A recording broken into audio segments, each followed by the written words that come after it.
বৰপেটা আৰু বঙাইগাঁও জিলাৰ সীমামূৰীয়া অঞ্চল সৃজনকাম সমষ্টিৰ চিমলাবাৰী পাৰ্ট 1 গাঁৱৰ ব্যস্ততাপূৰ্ণ পথৰ জৰাজীৰ্ণ ৰূপ। পথৰ মাজত সৃষ্টি হৈছে পুখুৰী সদৃশ গাঁত। পথটো দীৰ্ঘদিন ধৰি বোকা পানীৰে ভৰি থকাত প্ৰায় ব্যাহত হৈ পৰিছে যাতায়াত। কোনো এজন জনপ্ৰতিনিধিয়েও পথটো মেৰামতি কৰিবলৈ আগবাঢ়ি অহা নাই। অতি ব্যস্ততাপূৰ্ণ পথটোৰে দৈনিক হাজাৰ হাজাৰ ৰাইজ, স্কুল কলেজীয়া ছাত্ৰ ছাত্ৰী আৰু পথচাৰীসকলে যাতায়াত কৰে যদিও জৰাজীৰ্ণ হৈ থকাৰ ফলত সঘনাই সংঘটিত হয় দুৰ্ঘটনা। সেয়ে শীঘ্ৰেই পথটো মেৰামতি কৰি যাতায়াতৰ উপযোগী কৰিবলৈ বিভাগীয় কৰ্তৃপক্ষক দাবী জনাইছে ভুক্তভোগী ৰাইজে।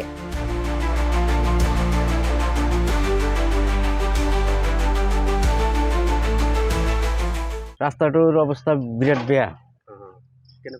আমি যাওঁতে খুব অসুবিধা হৈছে। ইয়াতেও বহুত খাৰাপ হৈ আছে, বোকা পুৰা বোকা আছে, পানী আছে ৰাস্তাৰ মাজত। এক্সিডেন্ট হয় নাই? মাজে মাজে স্কুলৰ ল'ৰা ছোৱালীবিলাক এক্সিডেন্ট হৈ আছে ইয়াতে। অৱস্থা বেয়া, অৱস্থা বিৰাট বেয়া। এমএলএ আছে, প্ৰেচিডেণ্ট আছে, কাম নকৰে ন? কি হয় এমএলএ কোন হয়? নুৰুল হক।